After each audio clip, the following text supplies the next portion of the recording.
Have you ever heard the phrase free speech zone? Like a special place where you're allowed to speak freely? Well, we have a free speech zone in Canada. It's called Canada. Section 2 of our Charter of Rights guarantees it. It's so important, free speech is put in a special section of the Constitution called fundamental freedoms, more important than other freedoms. I mean, let me quote. Everyone has the following fundamental freedoms. A, freedom of conscience and religion. And B, freedom of thought, belief, opinion, and expression, including freedom of the press and other media of communication. That's from our charter. That applies to Canada, not just to little zones of Canada. There are some reasonable limits to free speech, of course. I mean, you can't utter a death threat. You can't forge a signature on a check. You can't impersonate a police officer. Those are arguably limits on your freedom of expression. But the law there is pretty reasonable. In each of those cases, the expressive act, the speech part, isn't the true pith and substance, as the lawyer would say. They're just covers for other real crimes.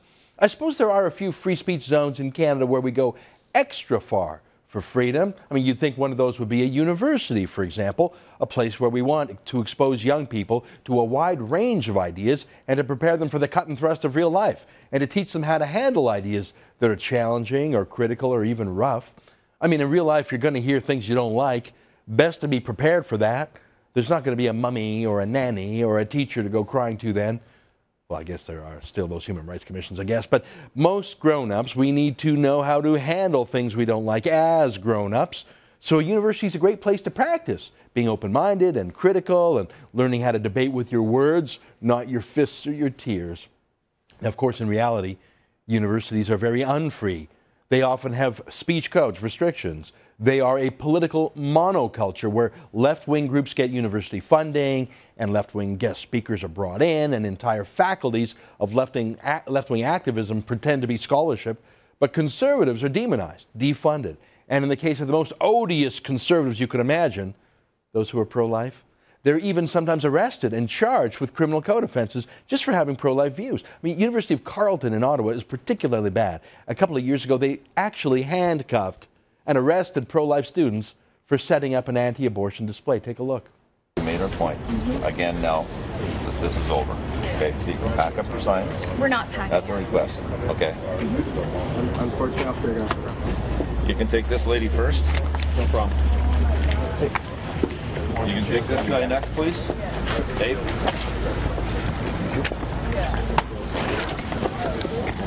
Under arrest, trespassing.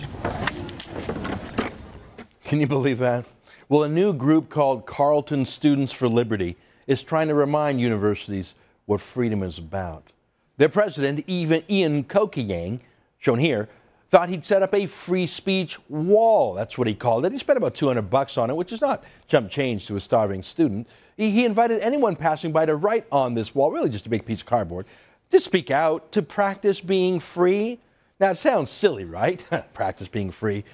Yeah, I wish. Even that little freedom act was too much for this politically correct swamp of a university. The university immediately sent a bureaucrat by to inspect the wall after someone had written, get this, traditional marriage is awesome, unquote. Seriously. And by the way, that was the most offensive thing written on the wall at that time. But then a freaky fascist decided he just couldn't stand all this free talking. Arun Smith, a 7th-year human rights major, seriously, just savor those words for a moment. A kid who has been studying a field of study called human rights for 7 years. Oh, and with a minor in sexuality studies. Can you believe that? He decided he couldn't stand this free speech, so he just ripped down the wall. And he boasted about it on his Facebook page. I'm going to read from that Facebook page at length just to give you a taste of the full-on crazy. I've got to cut it down from its rambling length, but here are some of the highlights. I'm quoting from Arun Smith. He said, to the Carleton community, this evening, acting alone and in an act of forceful resistance, I removed the Carleton Students for Liberty's free speech wall from the Unicenter Galleria. We live in a world built on meaningless platitudes, one where abstract ideology seems to trump considerations for humanity. We rely on buzzwords like free speech to help us either ignore or perpetuate the gross suffering that our words and actions can cause. In organizing the free speech wall, the Students for Liberty have forgotten that liberty requires liberation. And this liberation is prevented by providing space for either more platitudes or for the expression of hate. I'm quoting this nutbar at length here. We're supposed to be creating safer spaces for ourselves and for other students, but there can be no safer spaces where there is potential for triggering the invalidation or questioning of the identities of others and or the expression of hatred. Getting dizzy, must take break. That's what this moral giant wrote. It goes on, but I will not force it on you now. I'll just mention that before he ripped down this wall, Smith contacted another university bureaucrat and demanded that the university take it down. He contacted something called the university's equity office. I'm serious. They actually have that. Now, I've never seen a dumber case made for censorship before, and I've seen a lot of them. I've never seen a weaker example of offensive speech. I've never seen a more vain censor or a bigger hypocrite. I mean, he's free to mouth off at length. 7 years he's been an activist on campus, and he loves to rant on his Facebook page. But God forbid someone who disagrees with him likes to write something on a wall. Now, on his own Facebook page, someone pointed out this contradiction to him, writing, supports freedom, yet removes the expression of others, supports unapologetic pride, but those not in agreement should not have safe space. Sounds like some animals are more equal than others. That's what a commenter wrote back. But Smith wrote back saying, society ensures that some are more equal than others, unquote. I get it now. Smith is not actually for equality or freedom for all. He's fine with persecution and tyranny and people being bossy. He just wants to make sure he's the bossy one. He's the censor. He's the decider. Got it. Arun Smith, self-appointed censor and hate finder general. He'll be our next guest right after the break. Hello Faculty of Arts and Social Sciences students, my name is Arun Smith and I'm running to be one of your next CUSA counselors on the 2012-2013 Council. I am here so that I can make a difference in terms of creating inclusive, open spaces that are safe spaces, where every voice is empowered and where every student's voice is heard. That's Arun Smith running for public office on campus, saying every voice will be heard. But he tore down a wall where some voices were trying to express themselves. To his great credit, Arun Smith joins me now from Ottawa. Hey, Mr. Smith, welcome to the show. Hello, Ezra. How are you? Good. I believe in debating, and I want to give you your fair say. How come you don't want to give those kids who wrote something on the Carleton Free Speech Board their fair say? Well, we went to the same high school, you and I, Ezra, and as we know, Western has a fantastic debate team. So I'm looking forward to some good conversation today. You know, when I made that video, it was 8:30 in the morning, and I happened to omit 2 words at the end of that sentence, and those 2 words were or a few more than 2 words, but for everyone except bigots. So the reality is, so how do you define a bigot, though? And why shouldn't bigots have their point of view? Some people would say you're bigoted, but I think you should have your say. Who decides who the bigot is, Arun? Well, I think it's a collective responsibility more than anything else, Ezra, and we have to look at the context of the words in which they were said. I talked about inclusive, open, safe spaces. Inclusive, safe spaces are not places where you can have unregulated free speech. Unregulated free speech is something that leads to hate speech every single time, and I'm sure that's something you know well about yourself. Do you hate anybody or hate anything? In what context, Ezra? Sorry. Well, you talked about hate speech. Do you hate bigots, for example?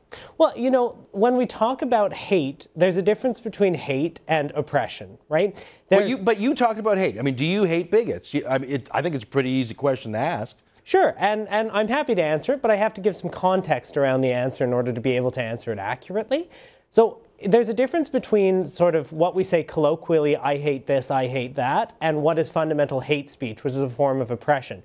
If I were to say I hate bigots, that's not hate speech. And, you know, everyone in the world is going to agree with me on that, and anyone who doesn't probably should re-examine their personal convictions. Well, no, but I don't understand why it's okay for you to hate bigots, and that hate speech is okay, and it's okay for you to have free speech on your Facebook page. I quoted from your Facebook page where you have unlimited free speech. How would you feel if someone shut down your Facebook page the same way you shut down this free speech board on campus? Well, there's a difference, and I'll explain. Why, other than it's you? I mean, why should you be exempt from censorship when you're trying to censor others? You know, Ezra, in the preamble to this discussion, you said we wouldn't talk over each other. Go ahead. I'm happy to respect that agreement if you are. Go ahead. where the difference is, and I would be more than open to my spaces being shut down and my spaces being appropriately safeguarded if what I was saying was fundamentally offensive, oppressive, triggering, or hateful. But aren't those subjective definitions? I mean, some strict fundamentalist Christians, for example, would surely find some of your gay rights activism offensive. I mean, isn't offensive highly subjective? We can all be offended by different things. Well, sure, Ezra, but you need to let me finish an answer if you're going to ask a question. So we need to, I understand that Sun News is losing $17 million a year, but that's not an excuse to cut people off. So what we need to look at very clearly is what the context in which words are being said is and how those words are socially informed. Every part of our society... That's just bafflegab. What does that mean in the real world? If you'd let me finish answering the question, I would answer the question completely. But if you're going to interrupt, then I'll just stop talking. Well, I'm just trying to find out what offensive means, because when you use it to describe things you don't like. But I'm saying there are some people who wouldn't like what you say, and you're saying, but that's not what I mean by offensive. And you say you don't like hate, but you hate bigots. I'm just trying to figure out, is there anyone who gets to decide these things, Arun, other than you? Sure, and this is what I said. It's a collective responsibility, and when I talk about a collective responsibility, that means we're operating on a social and societal level, right? So we have a vote? Is it like democratic? Well, it is democratic, but voting is not necessarily democratic. Let's start there. So what percentage of people have to agree before we can silence a dissenter? Well, we don't have to operate on percentages. We have to operate on effect and harm to marginalized communities. Don't you think it's important that we allow dissenters, even if they're offensive, because that's how all social reform starts? I mean, Martin Luther King was considered offensive by many white extremists. And even the idea that women were persons under the law was considered offensive. But if we didn't allow those offensive ideas, we wouldn't have equal rights for women or minorities. And frankly, until about 20 years ago, I would say a large majority of people thought homosexuality was offensive. Shouldn't we allow offensive ideas because every once in a while an offensive idea is right? Well, one, we don't have equality or any degree of equity for women or for people of color or for people within the LGBTQ spectra.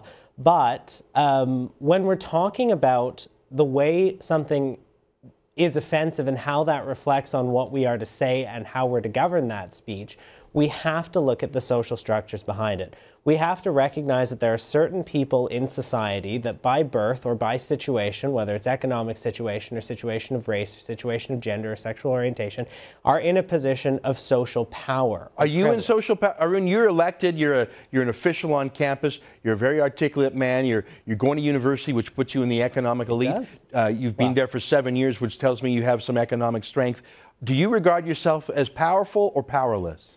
Well, it's both, in fact. You're both powerful and powerless? Precisely. Oppression is something that operates in a dynamic way, and we all experience it in different ways. Now, when you ripped down the poster put up by this Chinese kid, were you being racist or just a vandal? I mean, he was Chinese, and I'm guessing he doesn't have the kind of money to spend 7 years getting a degree in human rights and sexuality. What would you do if he said, well, you're oppressing him? I mean, you're certainly vandalizing him, and maybe you're socially oppressing him. What would you say to that? Well, one, I'm not going to get baited into the first question, but in terms of well, he's Chinese, and aren't you picking on him? I mean, that's looking at the world through oppression, isn't it? I thought we were going to be respectful and not talk over each other. Okay, go ahead. Thank you. So I'm not going to get baited into answering the first question because there's no answer that's a right answer there, and there's no answer that's not an attempt to get me to say something that, I shouldn't be saying. But in terms of my economic situation, for the first 6 years of my degree, I worked full time. I have only taken student loans out for this 1 year. And I have just changed my major a few times, and these are situations that happen in a normal academic setting and in a normal academic life. Last question, because we're almost out of time, Arun. Do you plan to pay back the Students for Liberty for the damage you've done to them, about $200? I don't understand how we can get to $200 when we're talking about $35 worth of plywood. Okay, well, will you give them $35? If they ask for 35 bucks, I'll certainly consider the request. You're a very, very generous man, a very powerful man, and Both and a powerful vandal and powerless. too, Arun. I hope you don't vandalize any of my property, and I hope no one vandalizes any of yours. Thanks for joining us today. I'll give you marks for that.